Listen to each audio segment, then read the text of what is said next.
నిర్మల్ జిల్లా బైన్సపట్నంలో నిర్వహించే ప్రజా ఆశీర్వాద సభ ఏర్పాట్లను నియోజకవర్గ ఇన్ఛార్జ్ పురాణం సతీష్ అభ్యర్థి విఠల్ రెడ్డి పరిశీలించారు. ప్రజా ఆశీర్వాద బహిరంగ సభకు ముఖ్యమంత్రి కేసీఆర్ హాజరు కానున్నారు. ప్రజా ఆశీర్వాద సభకు 70,000 మంది రానున్నారు.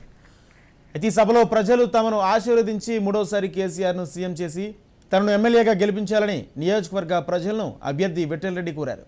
జగిత్యాల జిల్లాలోనూ సీఎం కేసీఆర్ పర్యటించనున్నారు. సాయంత్రం 4 గంటలకు ఆయన కోరుట్ల చేరుకోనున్నారు. కోరుట్లలో ఏర్పాటు చేసిన సభలో కేసీఆర్ మాట్లాడనున్నారు.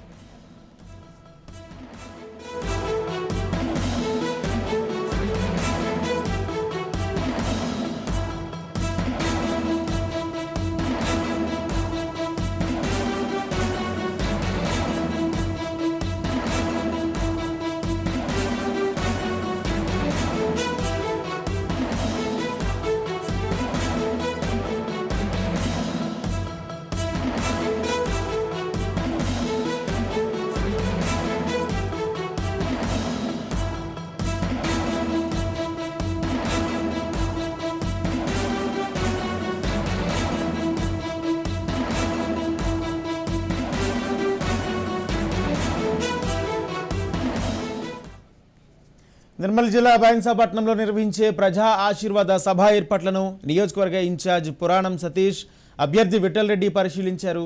ప్రజా ఆశీర్వాద బహిరంగ సభకు ముఖ్యమంత్రి కేసీఆర్ హాజరు కానున్నారు. ప్రజా ఆశీర్వాద సభకు 70,000 మంది రానున్నారు.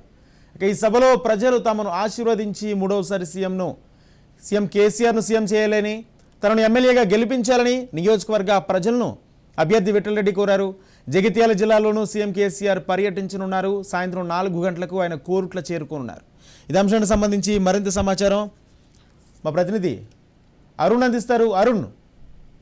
రైట్ రాజేంద్ర, ఏదైతే నిర్మల్ జిల్లాలో కూడా ప్రజా ఆశీర్వాద సభలో కూడా ముఖ్యమంత్రి కేసీఆర్ కూడా పాల్గొనబోతారు. మరికొన్ని గంటల్లో కూడా ఈ సభ ప్రారంభంగా ఉన్న దాదాపు అంటే 2:30 నుంచి 3 గంటల మధ్యలో కూడా ఈ సభ ప్రారంభంగా ఉన్నది. ముఖ్యంగా హైదరాబాద్ నుంచి ముఖ్యమంత్రి జాఫర్ గారు కూడా బైన్సపట్నానికి చేరుకొని కూడా ఈ సభలో పాల్గొంటారు. ఏదైతే బైన్సపట్నానికి దగ్గర శివార్లోని పార్దీ గ్రామానికి సంబంధించి పార్దీ బైపాస్ రోడ్ లో కూడా ఈ సభా ప్రాంగణాన్ని ఏర్పాటు చేసింది. సభా ప్రాంగణానికి సంబంధించి కూడా ఇప్పటికే కూడా పూర్తిగా ఏర్పాటు చేసింది. కూడా భారీగా కూడా జనం తరలి వచ్చారు. ముఖ్యంగా కూడా ఏదైతే మొతోల్ ఇన్ఛార్జ్ ఏదైతే ఆదిలాబాద్ మాజీ ఎమ్మెల్సీ పురాణం సతీష్ కూడా ఈ పనులు ఏదైతే సభా పనులన్నీ కూడా పర్యవేక్షణ చేస్తా ఉన్నారు. అదేవిధంగా కూడా అభ్యర్థి బీఆర్ఎస్ అభ్యర్థి విఠల్ రెడ్డి కూడా ఈ పనులను పరిశీలిస్తా ఉన్నారు. ముఖ్యంగా కూడా భారీగా కూడా జన సమీకరణ చేసింది. దాదాపు ఇప్పటి వరకు దాదాపు ఒక 50,000 మంది కూడా చేరుకున్నట్టు తెలుస్తా ఉన్నది. ఇక ఏదైతే మొత్తం కూడా దాదాపు 50 నుంచి మరికొంత ఒక 70,000 మంది వరకు కూడా అంటే 70,000 కూడా 1,000 వరకు కూడా జనాలను తరలించడానికి కూడా అన్ని ఏర్పాట్లు చేశారు. ముఖ్యంగా కూడా ఏదైతే ఈ ప్రజా ఆశీర్వాద సభను సక్సెస్ చేయడానికి కూడా బీఆర్ఎస్